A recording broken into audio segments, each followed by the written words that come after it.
First World War, AD 1914 AD to 1918. Introduction. The 20th century had seen very significant events. 20th century ने बहुत सारा important events देखा था. The Great War known as World War One made a mockery of the peace. Peace का धजिया उड़ा दिया गया था. Abundance prophesied by the statesmen. Prophesied क्या होता है? Prediction होता है. Prediction by the statesmen and scientists of the 20th century. It was called as the World War as it engulfed all the countries. सारा country को खा गया of the world directly or indirectly. Directly या तो indirectly. कोई भी कुछ भी कैसे करके वर्ल्ड वॉर वन में घुस ही जा रहे थे सारे country. European countries. Age of conflicts. The beginning of the 20th century had seen lots of policy change and considered as age of conflicts. 20th century में क्या हुआ था, बहुत सारा पॉलिसी चेंज आया था, तो वो उसी को कंसिडर किया गया एज ऑफ कॉन्फ्लिक्ट्स करके. The unification of Germany in 1870 made Germany industrially developed. Germany का यूनिफिकेशन कौन सा साल में हुआ था? 1870 में हुआ था. उसको इंडस्ट्रियली डेवलप्ड बना दिया. जैसे ही इंडस्ट्री का डेवलपमेंट हुआ वैसे हम लोग को उन लोग को एडिशनल मार्केट चाहिए था, रॉ मटेरियल्स चाहिए था. तो उन लोग को कैसे पॉसिबल था? कॉलोनी से. कॉलोनीज कहाँ से ला रहे थे? अफ्रीका से. तो जो कॉलोनीज अफ्रीका से ला रहे थे वो रिच नहीं थे, ज़्यादा रिच नहीं थे. क्यों? क्योंकि वो कहाँ से पोजेस हो रहे थे? England and France. Her colonies Africa were not potential rich as possessed by England and France. कहाँ किसके कंपैरिजन में? इंग्लैंड और फ्रांस. इंग्लैंड और फ्रांस का कॉलोनी से बहुत ज़्यादा रिच था. Germany needed colonies not only as a sign of world importance but also for growing population के लिए उन लोगों को कॉलोनीज चाहिए था. सस्टेन करने के लिए कॉलोनीज चाहिए था. In order to protect Germany increase the strength of the army. Army का स्ट्रेंथ बढ़ा दिया गया और स्टेशन किया एक फ्लीट का. कहाँ पर फ्लीट हुआ था? फ्लीट बनाया गया था हेल्गोलैंड, नॉर्थ सी. फ्लीट क्या है? नेवी का ships, group of ships. The aggressive policy adopted by the German ruler led to the World War One. जो एग्रेसिव पॉलिसी, तानाशाही पॉलिसी जो बनाया गया था जर्मन रूलर, उसको उससे वर्ल्ड वॉर वन हुआ. Imperialism in the European Nations. Since geographical discovery of the 15th and 16th century, there was the race for colonies among the European countries. कैसे ही 15-16 century हुआ, 15 से 16 सेंचुरी के बीच में आया, क्या हुआ? कॉलोनीज का रेस शुरू हो गया. कहाँ पर? यूरोपियन कंट्रीज में. The industrial revolution increase the demand for raw material. वही सेम चीज, रॉ मटेरियल का मांग बढ़ा. Market for their manufacture and goods. Asian and African countries already colonize by the Europeans. European किसको कॉलोनाइज कर रहे थे? एशियन एंड अफ्रीकन कंट्रीज को. Germany made a great progress after unification. Germany अब उसका यूनिफिकेशन के बाद बहुत ज़्यादा प्रोग्रेस कर गया, बहुत ज़्यादा. क्यों? क्योंकि उन लोग को कॉलोनी चाहिए था, कॉलोनीज लिए तो बढ़ गया प्रोग्रेस. और क्या? Her goods flooded in the international market which made Britain angry. उन लोग का जो सामान था इंटरनेशनल मार्केट में इतना ज़्यादा भर गया, सिर्फ ब्रिटेन को गुस्सा आने लगा. किसका भर गया? जर्मनी का गुस्सा आने लगा ब्रिटेन लोगों को. कैसे इन लोग का इतना बड़ा? तो फिर एग्रेसिव नेशनलिज्म पढ़ेंगे. While comparing with the other countries, my country, its heritage and its status is greater. ये जो सोच था क्या था? My country, it's heritage and it's status is greater. मेरा देश, मेरा कंट्री, उसका हेरिटेज, हेरिटेज मतलब ट्रेडिशंस, कल्चर वो कंट्री का, और उसका स्टेटस वो ग्रेटर है. और यही सोच एग्रेसिव नेशनलिज्म को लाया. एग्रेसिव बहुत तेजी से नेशनलिज्म को लाया. पहले क्या हुआ था? नेशनलिज्म नहीं था लोगों में. लोग मतलब ऐसा नहीं था कि ये मेरा देश है, मेरे को इससे प्यार है, ट्रेडिशन कल्चर, ऐसा नहीं हुआ करता था. है तो है, उन लोगों को इतना पता नहीं था. फिर जब ये सब हुआ तो नेशनलिज्म जाग उठा. The nations with colonies have important place and status in Europe. तो जो नेशन के पास कॉलोनीज है उन लोग का इंपॉर्टेंट प्लेस हो गया यूरोप में. ठीक है. Therefore Germany, Russia and Austria were trying to capture as many colonies as they can out of Europe. Germany, Russia, Austria जितना मन चाहे उतना ज़्यादा कॉलोनीज कैप्चर करने का ट्राई कर रहे थे. कैसे याद रखेंगे? Germany, Russia, Austria. ऑस्ट्रिया कैसे याद रखेंगे? Rag, RAG, rag. Russia, Austria, Germany. Russia, Austria, Germany. Militarism फिर पढ़ेंगे. Militarism was strong factor of war. ठीक है. Militarism was a strong factor of war. European statesmen often said, if you wish for peace, prepare for war. Germany, France, Russia adopted a new program of arm expansion. Arm expansion, हथियार का मतलब बहुत जोर से expansion किया भाई। Great Britain increase its already large naval expenditure, इसका मतलब है ग्रेट ग्रेट ब्रिटेन जो है वो भी इंक्रीज किया था, बावजूद उसका पहले से लार्ज था। और नेवल एक्सपेंडिचर कौन सा? सीज, सीज मतलब समुद्र में जो नेवी हुआ करता था वही।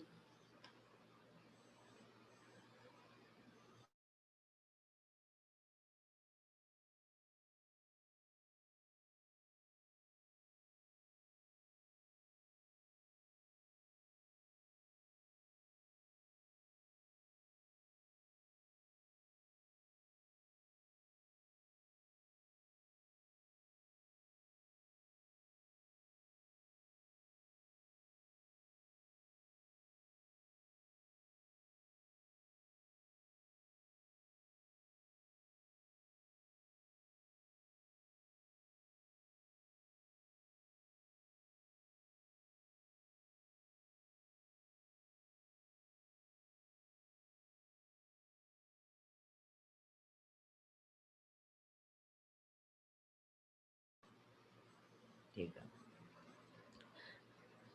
Great Britain increase its already large naval expenditure. तो जर्मनी डर से, in fear of an anticipated attack from the France, वो सोचा से फ्रांस से कोई अटैक आने वाला है, तो वो क्या किया? अपना मिलिट्री एक्सपेंशन किया। चलो वैसे ही सब अपना मिलिट्री एक्सपेंशन करते गए, ठीक है।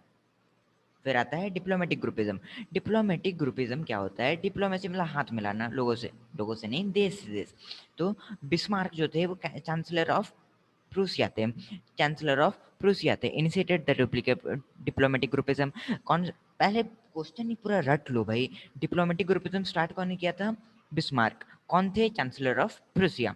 1886 में क्या हुआ था? जर्मनी डिफीटेड ऑस्ट्रिया, ऑस्ट्रिया को जर्मनी ने हरा दिया था, ऑस्ट्रिया को जर्मनी ने हरा दिया था। और 1871 में Alsace, Lorraine belong to France conquer कर लिया। 1886 में जर्मनी ऑस्ट्रिया को हराया, 1871 में एनेक्स्ट किया। कहाँ कहाँ का? एल्सेसे, लॉरेंस कहाँ का बिलोंग करता था? France. Bismarck also makes sure that England and France should not come together and had secret alliance with England. वो बिस्मार्क सोचा से इंग्लैंड और फ्रांस तो एक साथ नहीं आना चाहिए, तो क्या क्या इंग्लैंड के साथ एक सीक्रेट अलायंस बना लिया। अब क्या होगा देखो, बिस्मार्क जब इंग्लैंड के साथ सीक्रेट अलायंस बनाया तो फ्रांस फ्रांस से, देखो क्या हुआ था से, इंग्लैंड और फ्रांस दोस्ती नहीं करने चाहिए, ठीक है, इंग्लैंड और फ्रांस दोस्ती नहीं करने चाहिए। तो क्या क्या करना पड़ेगा? बिस्मार्क क्या करेगा से, इंग्लैंड के साथ पहले से दोस्ती कर लेगा। फिर वो कैसे दोस्ती करेगा? फ्रांस से। Same point.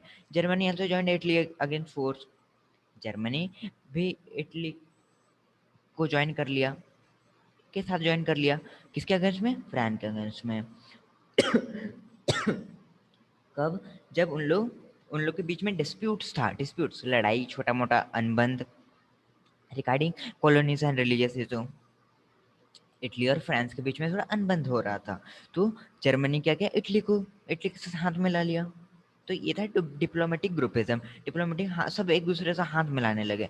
और देखो मान लो कोई दो दुश्मन में लड़ाई हो रहा है, ठीक है, और हम लोग एक के साथ हाथ मिला लेते हैं, तो उन लोग जो ओपोनेंट था वो तो हम लोग के साथ दुश्मनी करेगा। बस यही सेम चीज हो रहा था, मतलब बोला गया था पूरे स्टार्टिंग में कि कुछ भी करके कंट्रीज इनडायरेक्टली और इनडायरेक्टली घुसे ही जा रहे थे वर्ल्ड भर में, ठीक है। तो फिर आए हम लोग Kaiser William two. Kaiser William two का नाम यहाँ क्यों लिया जा रहा है? क्योंकि फर्स्ट वर्ल्ड वॉर वन के टाइम केसर विलियम टू ही थे, ठीक है।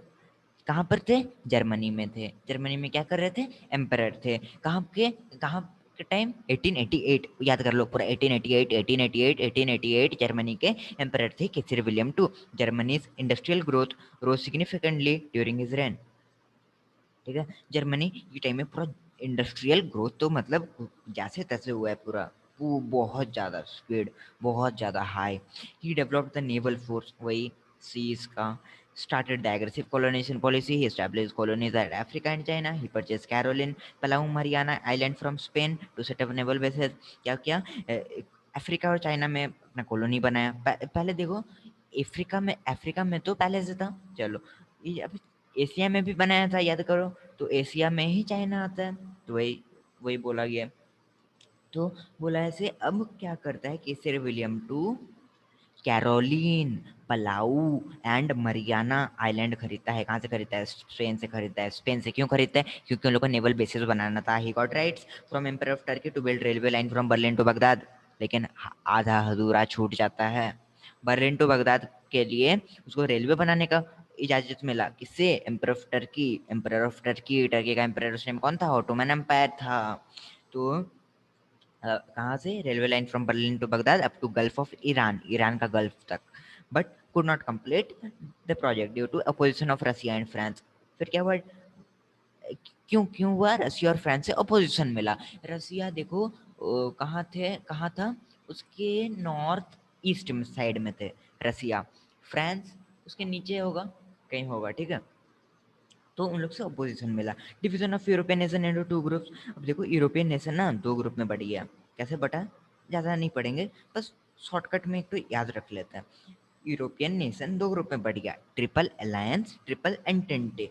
ट्रिपल अलायंस, ट्रिपल एंटेंटे, ठीक है, ट्रिपल अलायंस, ट्रिपल एंटेंटे। लेकिन ट्रिपल अलायंस 1882 में हुआ था, ट्रिपल एंटेंटे 1907 में हुआ था। Triple alliance 1882, triple entente 1907। फिर से बोलता है, triple alliance 1882, triple entente 1907। Triple alliance में कौन थे? गाय थे। क्या थे? गाय। गाय कैसे? Germany, Austria, Italy. और ऑस्ट्रिया उस टाइम अकेला नहीं था, ऑस्ट्रिया मिल चुका था। किससे मिला था? हंगरी से मिला था। तो बोलेंगे Germany, Austria, Hungary, Italy. Triple alliance में कौन थे? गाय थे, गाय, GAI। Germany, Austria, Hungary, Italy. Triple entity में कौन थे? Facebook R. फेसबुक आर कैसे? फेसबुक का short form FB। FB R, France, Britain, Russia. France, Britain, Russia. तो हो गया ट्रिपल एन से ट्रिपल एंटेंटे हो गया। उसके बाद हम लोग पढ़ेंगे political complication in the Balkan area. Balkan area पहले समझो, बल्कन एरिया कहाँ का था, उसमें कौन कौन सा कंट्री यहाँ पर हम लोग को पढ़ना है। बल्कन कंट्रीज में हम लोग को यहाँ पढ़ना है Serbia, Bulgaria, Albania, Greece, Montenegro, ठीक है। ये चार पढ़ने, पांच पढ़ने, कितना हो गया? पांच। Serbia, Bulgaria, Albania, Greece, Montenegro, मॉन्टेन Montenegro, Montenegro, Montenegro, कुछ बोल सकते हैं, ठीक है। बल्कन कंट्रीज में कौन थे? Serbia, Bulgaria, Albania, Greece, Montenegro proclaim थे independent from the Ottoman empire. Ottoman empire कहाँ राज कर रहे थे? बल्कन कंट्रीज में राज कर रहे थे ऑटोमन एम्पायर। क्यों? क्योंकि उन लोग का वीकनेस था। किन लोग का वीकनेस था? बल्कन कंट्रीज का वीकनेस था। तो ऑटोमन एम्पायर वहाँ राज करने चले गए। कहाँ पर राज करने चले गए? Serbia, Bulgaria, Albania, Greece, Montenegro. ये कुछ नाम, तीन, तीन ज़्यादा नहीं। सर्बिया, बल्गेरिया, अल्बेनिया, मॉन्टेनेग्रो, ये बाद में काम आएगा, चार नाम, ठीक है, इसे याद रख लेना। 1912, 1912 में क्या हुआ? बल्कन कंट्रीज टर्की के अपोज में वार डिक्लेयर कर दिया। कब? 1912, 1912 बल्कन कंट्रीज ने वार डिसाइड कर दिया। कहाँ? टर्की के ऊपर। This this was known as first Balkan war. First Balkan war, first Balkan war कब हुआ था? 1912, 1912, 1912, 1912। याद कर लो पूरा। Turkey was defeated, Turkey defeat हो गया, टर्की डिफीट हो गया। क्यों? अरे क्यों हुआ? क्योंकि बल्कन ने उन लोग के ऊपर अटैक किया। द कितने country? Serbia, Bulgaria, Albania, Greece, Montenegro, ठीक है। The war came to end by the treaty of London. देखो हम लोग को यूरोप में क्या होता था, से जब भी कोई वार खत्म होता था तो वो वैसे ही खत्म नहीं हो जाता था, एक ट्रीटी साइन होता था, नहीं तो बाद में तो और लड़ाई झगड़ा होने वाला है। तो ट्रीटी साइन होता था। और एक चीज देखना, बाद में हम लोग को पढ़ना है, मतलब लास्ट लास्ट क्लास में पढ़ना है, तो मैं पहले ही बता दे रहा हूँ। जब भी ट्रीटी साइन होता था ना, तब ट्रीटी जो स्ट्रॉन्ग नेशन है उसके फेवर में लिखा जाता था ट्रीटी। जो नेशन हार जाता था उन लोग के अपोज में लिखा जाता था। तो जो छोटे कंट्री थे, जो छोटे नेशंस थे, उन लोग को प्रॉब्लम होता था थोड़ा। क्या दिक्कत है? प्रॉब्लम होता था। हम लोग को दिक्कत नहीं, उन लोग को प्रॉब्लम है। चलो ठीक है। Dispute arose between Serbia, Bulgaria. अब क्या हुआ? लोग तो जीत गए, सर्बिया, बल्गेरिया, ये सब एक ही कंट्री, एक ही कंट्रीज में थे। कहाँ? कौन सा कंट्री? Balkan country. तो सर्बिया और बल्गेरिया में डिस्प्यूट होना शुरू हो गया in sharing spoils of the war. Spoils क्या होता है? देखो, ये देखो मैं दिखाता हूँ। स्पॉइल्स इमेजेस में दिखाता हूँ। ये देखो उस टाइम में क्या होता था, जो चोर लोग जो सामान, चोर लोग जो चोरी का सामान जो ले जाते थे उसी को बोला जाता है स्पॉइल। क्या? जो चोरी का सामान उसी को बोलते हैं spoil, things that have been stolen by thieves. ठीक है। और war of battle, war of battle ज़्यादा बोलना अच्छा रहेगा क्योंकि यहाँ पर वार हो रहा है। जैसे लड़ाई हुआ, जैसे कोहिनूर, कोई एक लड़ाई हुआ, कोहिनूर लेके भाग गए, एक लड़ाई हुआ अलग कंट्री कोहिनूर लेके भाग गया, ऐसे ऐसे। ठीक है। तो यहाँ को बोले जाते हैं स्पॉइल। क्या बोले जाते? Spoil of the war. तो 1913 में क्या हुआ, other Balkan countries declared war on Bulgaria. Other other Balkan countries जो था बल्गेरिया पे अब अधिक हो, बल्गेरिया ही बल्कन कंट्रीज में है, और क्या किए, अपना ही कंट्री के साथ वार कर दिया। 1913 में, 1912 में बल्कन कंट्रीज टर्की के साथ लड़ाई किए। अब इन लोग का पेट नहीं भरा तो उन लोग कहाँ, बल्गेरिया में लड़ाई करना शुरू कर दिया। ऐसे ही नहीं कि कुछ कॉज था। क्यों, क्या कॉज था? क्योंकि उन लोग को सही से मिला नहीं होगा। क्या नहीं मिला होगा? Equal rights. किसमें? ट्रीटी में, ट्रीटी ऑफ लंदन जो हुआ था। ठीक है। और ट्रीटी ऑफ लंदन के लिए हम लोग का सर्बिया और बल्गेरिया में डिस्प्यूट होना शुरू हो गया था, इसलिए बल्गेरिया पे अटैक होना शुरू हो गया। किससे? अदर बल्कन कंट्री से। कब? 1913। Turkey and Bulgaria approach Germany to regain their territories. अब देखो, बल्गेरिया वैसा स्थिति में आ चुका था से अब उसको टर्की के साथ हाथ मिलाना पड़ेगा, क्योंकि बल्गेरिया पे अब लड़ाई हो रहा है, अदर बल्कन कंट्रीज बल्गेरिया को अपोज कर रहे हैं। तो अब उसके साथ डिस्प्यूट होना शुरू हो गया, टर्की और बल्गेरिया हाथ मिला लिए। और कहाँ गए? जर्मनी। जर्मनी क्यों गए? अपना टेरिटरीज, टेरिटरीज गेन करने के लिए। अब देखो, जब भी इंडिया में वैसी हुआ था, सुभाष चंद्र बोस अपना इंडिया को आज़ाद दिलाने के लिए कहाँ गए थे? जर्मनी गए थे, हिटलर से मांगने के लिए। जर्मनी उस टाइम बहुत स्ट्रांग था। उस टाइम सबसे पहला, याद रख लेना है, विलियम, विलियम वन उस टाइम का सबसे पहला एम्परर था। दूसरा कौन था? Frederick, Frederick. तीसरा विलियम टू। ठीक है। पूरा नाम है उसका छोड़िए याद, केसर विलियम टू, अभी तो पढ़े थे हम लोग।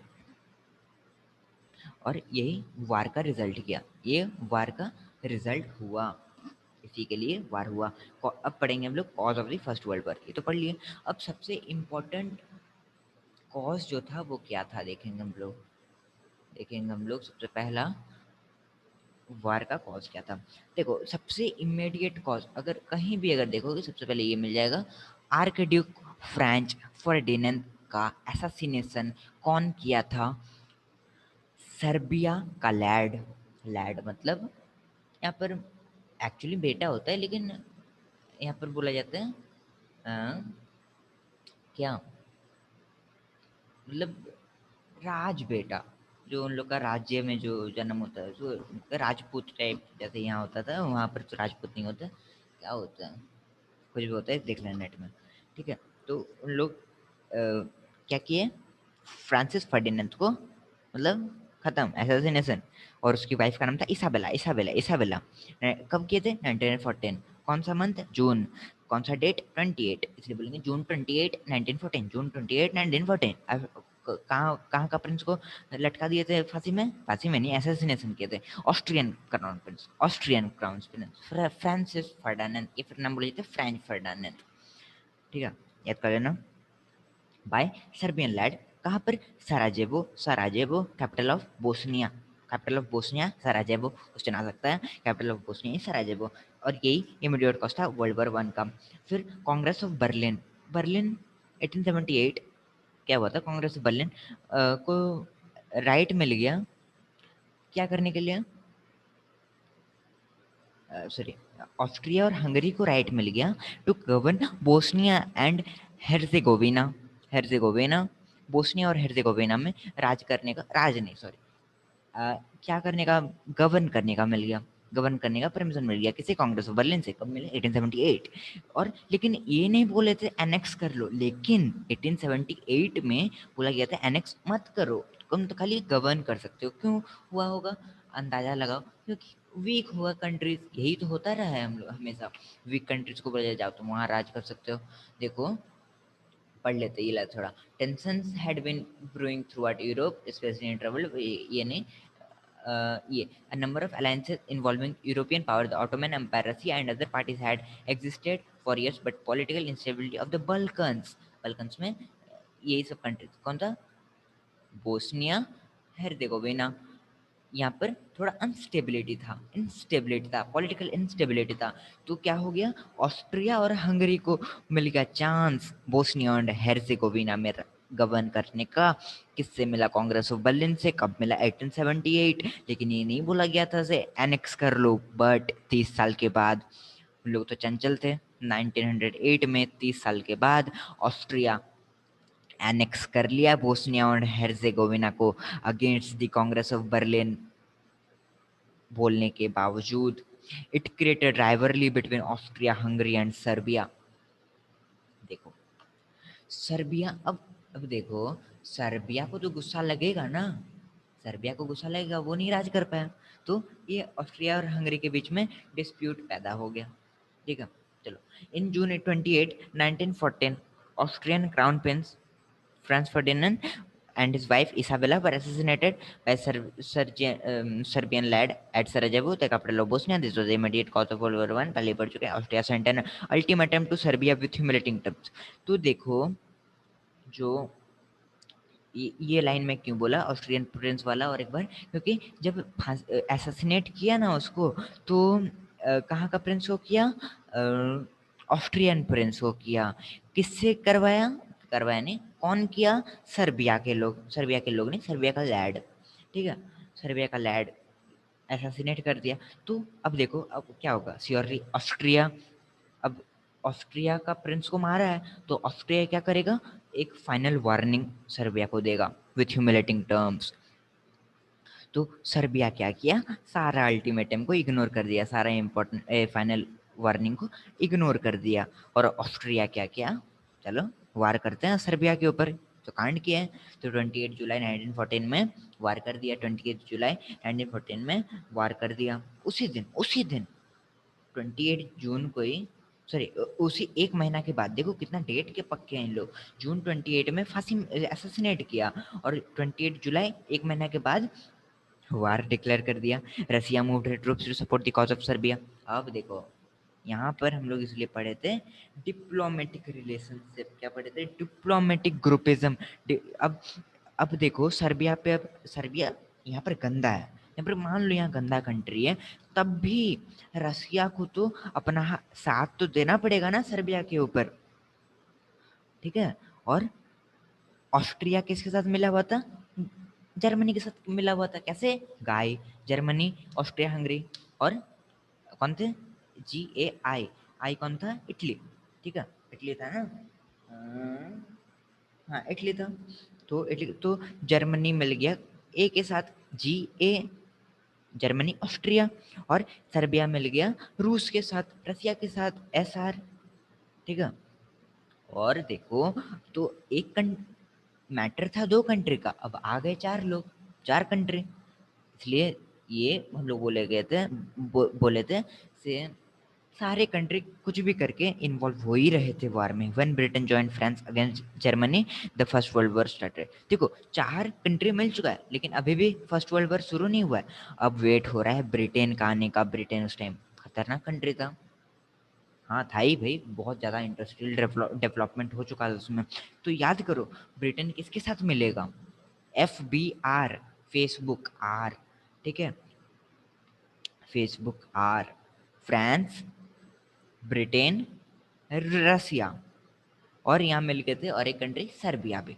ठीक है, लेकिन वो अलायंस था, ठीक है, ट्रिपल अलायंस। लेकिन अभी क्या हो रहा है, हम लोग का तो FBR तो है ही, अब यहाँ पर सर्बिया भी आ चुका है, लेकिन ये अलायंस में नहीं आता है। ठीक है, इसलिए मत लिख देना थी, अलायंस में था। तो FBRS मिल गए, और गाई पूरे के पूरे मिल गए। नहीं, अभी तक आया नहीं है, चलो, इटली अभी तक आया नहीं। तो देखो, एक चीज नोटिस करना इधर, जर्मनी और अकेले ऑस्ट्रिया, जर्मनी ऑस्ट्रिया एक साथ, FBRS एक साथ। सोच रहे हो जर्मनी उस टाइम कितना ज़्यादा पावरफुल कंट्री था? जर्मनी उस टाइम इतने लोग को अकेले संभाल लेता था। हाँ, लास्ट में वो हार गए। और भी एक दो कंट्री होंगे सर। ठीक है, the first world war began in 28 July 1914। तो जर्मनी अकेला तो नहीं था, इसके साथ सर्बिया थे और भी कंट्रीज थे, ठीक है। सही बोल रहा हूँ ना? नहीं नहीं, sorry sorry sorry, Germany, Austria Austria, ठीक है। फर्स्ट वर्ल्ड वॉर बिगन इन जुलाई 20 1914, लास्टेड टिल नवंबर 11 19, 20 जुलाई में स्टार्ट हुआ 1914 में, और नवंबर 11 तक खत्म हो गया 1918। और कैसे खत्म हुआ था हम लोग पढ़ेंगे। The countries which were on the side of Germany were called central powers, Germany के साथ सेंट्रल पावर्स। देखो मेन कंट्रीज है जर्मनी और ब्रिटेन। जर्मनी मतलब फर्स्ट वर्ल्ड वॉर बोल सकते हो मेनली जर्मनी वर्सेस ब्रिटेन, और जर्मनी के साथ जो थे उसको सेंट्रल पावर्स, और ब्रिटेन के साथ में थे वो एलाइज। एक चीज देखो, जर्मनी पहले इंक्लूड नहीं था फर्स्ट, मतलब था वो, अब तानाशाही का राज कर रहा था, लेकिन जो इमीडिएट कॉज है उसमें वो इन्वॉल्व नहीं था। कौन इन्वॉल्व था? ऑस्ट्रिया और सर्बिया। लेकिन सर्बिया को बचाने के लिए ये सब मिल गए हम लोग के। कौन सर्बिया को बचाने के लिए? फ्रांस, रसिया। पहले रसिया मिला था, ठीक है। पहले तो मिला ही हुआ है, लेकिन रसिया पहले मिला। और ये ऑस्ट्रिया को बचाने के लिए जर्मनी मिल गया, जर्मनी उन लोग के साथ मिल गया, ठीक है।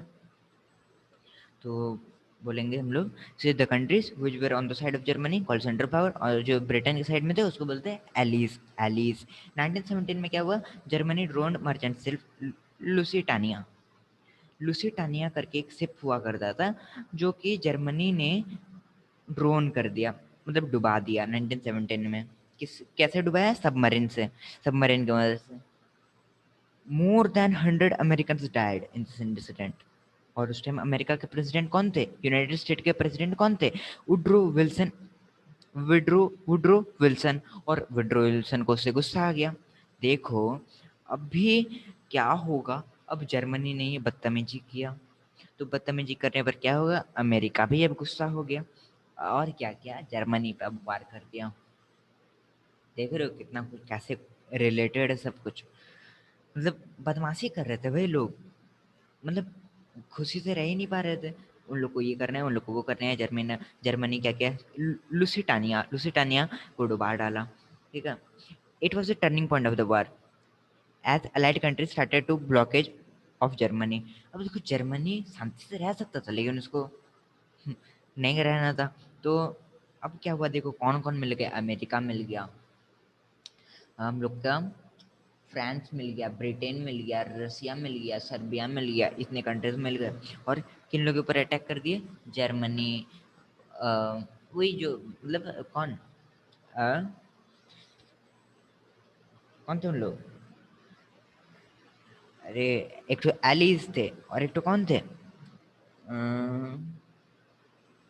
Central powers, central powers and allies, भूल मत जाना, central power and allies. It was the turning point of war, so the Germany had to surrender as per 14 points of American president Woodrow Wilson. ये याद रखना, 14 points of American president Woodrow Wilson. 14 points कौन दिया था? American president Woodrow Wilson. And signed on 11 November 1918। और first world war and में आ गया। जो अमेरिकन प्रेसिडेंट वुड्रो विल्सन ने 14 टू पॉइंट दिया, और नवंबर 18, नवंबर 11 1918 में वार खत्म हो गया, ठीक है। देखो एक तरफ से अमेरिका थोड़ा दिख रहा है भाई, है अमेरिका के पास तब पावर था, ठीक है। तो अब तो ज़्यादा और पढ़ना नहीं है, थोड़ा सा हम लोग पढ़ना है कॉन्सिक्वेंसेज ऑफ वार, ठीक है। इम्पोर्टेंट है इम्पोर्टेंट। तो पेरिस पीस कॉन्फ्रेंस हुआ था, कब हुआ था? 1919 में। क्या बोले थे? कोई भी वार ऐसे ही खत्म नहीं हो जाता है, एक कॉन्फ्रेंस होता है। तो यहाँ पर कौन सा कॉन्फ्रेंस हुआ था? 1919 में पेरिस पीस कॉन्फ्रेंस, ठीक है। फर्स्ट वर्ल्ड वॉर इससे खत्म हो गया। फिर और एक तो जर्मनी के साथ पीस ट्रीटी साइन किया गया था, भूल मत जाना, peace treaty with Germany, peace treaty with Germany was signed. और इसी को बोला जाता है ट्रीटी ऑफ वर्सलीज। याद रखना, ट्रीटी ऑफ वर्सलीज बार बार पूछा जाएगा, 1000 बार पूछा जाएगा, आंसर देना है। Treaty of Versailles is peace treaty. कहाँ पर किसे साइन कराया गया था? जर्मनी से। Separate treaties were also signed. कैसे कैसे? तुरंत तुरंत याद कर लेते हैं। ट्रीटी ऑफ सेंट जर्मनी, किसके साथ? ऑस्ट्रिया। सेंट जर्मनी का ट्रीटी ऑस्ट्रिया के साथ। Treaty of Trianon with Hungary, treaty of Trianon with Hungary, treaty of Neuilly with Bulgaria, treaty of Neuilly with Bulgaria, treaty of Sevres with Turkey, treaty of Sevres with Turkey. Important कौन कौन सा है? Important है treaty of Neuilly with Bulgaria and treaty of Sevres with Turkey और peace treaty हम लोग का, ठीक है। और नहीं भी याद करने से चलेगा। और क्या याद करना है? और तो देखो, जब ट्रीटी साइन हुआ तो ट्रीटीज में क्या क्या मेंशन था? से मेंशन था एक, से जर्मनी, याद करो, Germany Alsace and Lorraine conquest कर लिया था, मतलब ले लिया था, ठीक है, एक्सपेंशन के टाइम। कौन सा एक्सपेंशन? डिप्लोमेटिक ग्रुपिज्म जब हो रहा था तो जर्मनी किसको हराया था? ऑस्ट्रिया को हराया था, ऑस्ट्रिया को हराया था।